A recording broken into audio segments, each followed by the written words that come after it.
I am a one child, so there are no siblings for me.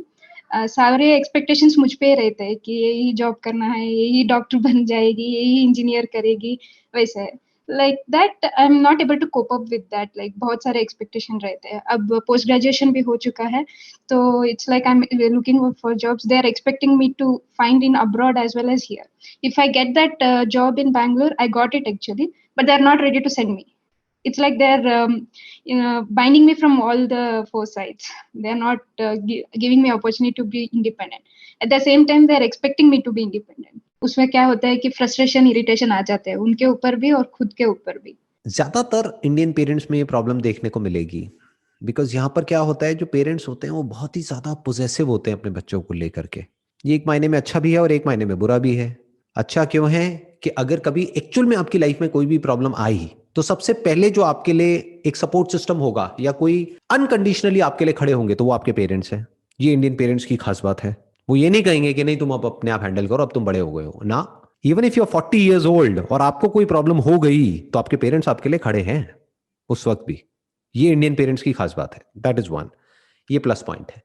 Minus point क्या है कि वो over possessive हो जाते हैं। They act as an authority. They start dictating कि तुम्हें ये करना है, वो करना है, ये नहीं करना है, वो नहीं करना है। तो उनके लिए अच्छे बच्चों का मतलब क्या, जो हमारी हर बात माने, और गंदे बच्चों का मतलब क्या, या वो बच्चा जो बिगड़ गया है उसका मतलब क्या, ये हमारी बात नहीं मानता है। तो यहां पर समझना क्या है इंडियन पेरेंट्स को, जो बच्चे हैं वो कोई रोबोट्स नहीं है कि हमने उनको इंस्ट्रक्शन दिया और वो हमारे इंस्ट्रक्शंस के हिसाब से चलने लग गए। और अगर वो रोबोट बन भी गए तो ऐसे बच्चों का करोगे क्या, क्योंकि आप तो हमेशा के लिए नहीं रहने वाले हो। यानी कि जो पेरेंट्स हैं वो हमेशा के लिए तो रहेंगे नहीं। फिर जब पेरेंट्स नहीं होंगे तो वो बच्चा क्या करेगा, अपने डिसीजंस तो कभी ले ही नहीं पाएगा। वो तो हमेशा अपने पेरेंट्स को ढूंढता रहेगा अपने आसपास में। जैसे फॉर एग्जाम्पल लाइफ में आगे जाकर के बच्चे की शादी होगी या और जो प्रॉब्लम्स आएंगी, जो भी कुछ होगा, तब भी क्या वो अपने पेरेंट्स को फोन करेंगे हर बात के लिए? फिर क्या करेंगे, फंस गए ना। वो तो बड़े हुए ही नहीं, उनको तो कभी बड़े होने दिया ही नहीं।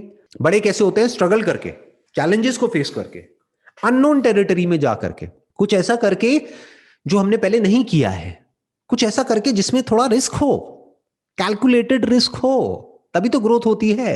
एक सेफ एनवायरनमेंट में ग्रोथ थोड़ी ना होती है, वो तो कैद होती है।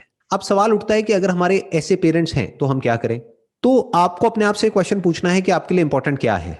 इंडिपेंडेंटली अपना कुछ करना, अपनी लाइफ को अपनी टर्म्स पे जीना, या फिर एक अच्छी बेटी बन करके रहना।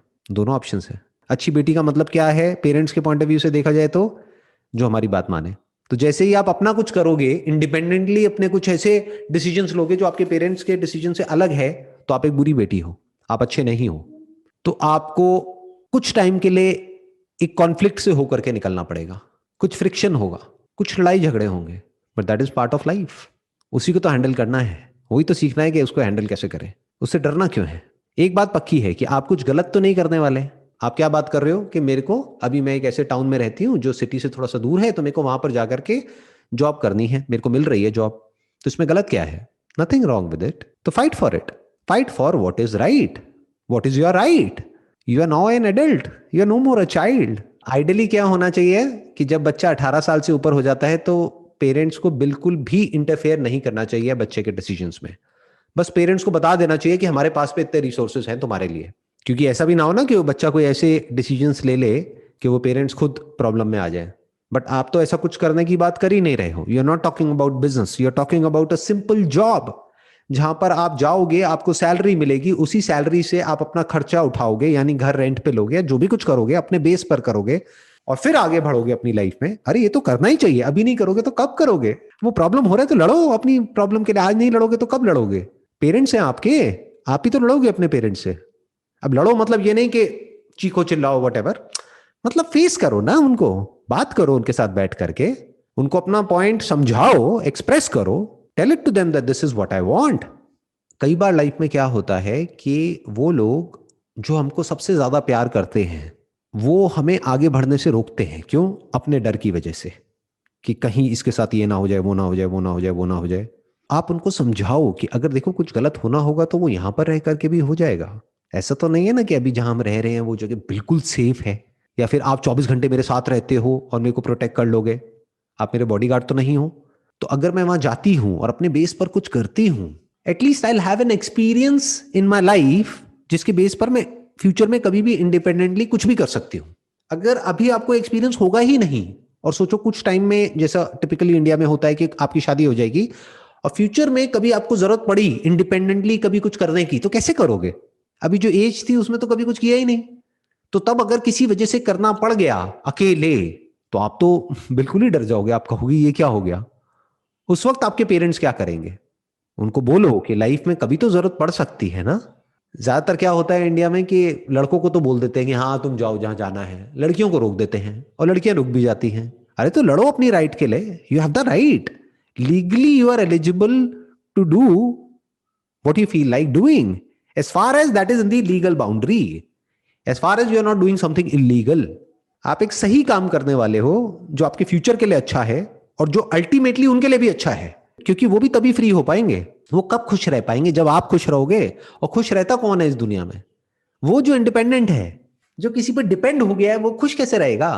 वो तो कठपुतली बन गया ना, वो तो किसी के पीछे पीछे पीछे पीछे घूमता रहेगा, वो तो किसी पर डिपेंड हो गया।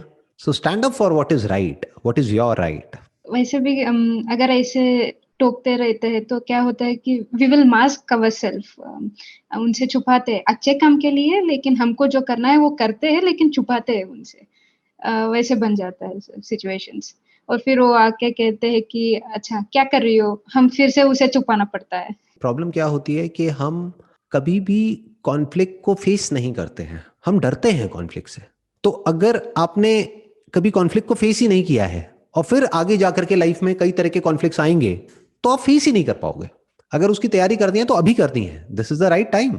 झूठ नहीं बोलना है, कुछ भी छुपाना नहीं है, कुछ गलत थोड़ी ना कर रहे हो, तो छुपाना क्यों है, डरना क्यों है? वो कोई बाहर वाले थोड़ी, आपके अपने पेरेंट्स हैं, क्या कर देंगे? ज्यादा से ज्यादा क्या करेंगे, बोलेंगे ही तो बोलने दो ना, आप भी बोलो, आपके पास में भी तो जबान है, बोलो। लड़ेंगे आप भी लड़ो, उसमें क्या बुराई है, बट पीसफुली लड़ो। तो अपने राइट के लिए खड़े होना सीखो, this is very very important in life. अगर ये नहीं किया तो कभी नहीं कर पाओगे। जब आपकी शादी हो जाएगी और आपका हस्बैंड अगर कुछ गलत करेगा, तो क्या उस वक्त भी यही सोचोगे कि अगर मैं कुछ बोलूंगी तो कहीं लड़ाई ना हो जाए, कहीं ये ना हो जाए? अभी आप कहोगे नहीं, लेकिन आप यही करोगे। क्यों? क्योंकि आदत ही नहीं है। अरे अपने पेरेंट्स से नहीं लड़ पा रहे, अपने पति से कैसे लड़ोगे? और कई बार लड़ना पड़ता है।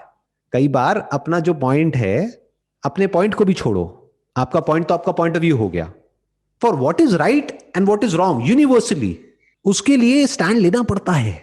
अब वो यूनिवर्सल राइट और रॉन्ग क्या है?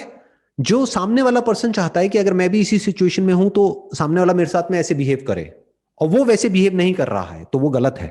जैसे हर जानवर चाहता है और हर इंसान भी यही चाहता है कि कोई मुझे फिजिकली हार्म ना करे। आप चाहोगे कि कोई आपको फिजिकली हार्म करे? तो अगर आप किसी को फिजिकली हार्म कर रहे हो तो ये गलत है, यूनिवर्सली गलत है। तो जब कुछ यूनिवर्सली गलत होता है किसी के साथ में भी, अगर आपके साथ भगवान ना करे कभी फ्यूचर में कुछ ऐसा होता है जो कि गलत है, तब आपको लड़ना पड़ेगा ना। बट लड़ने की तो प्रैक्टिस ही नहीं है, एग्री कर जाने की प्रैक्टिस है कि जो भी वो कहते हैं हाँ हाँ हाँ, ना तो बोलना हमको आता ही नहीं है।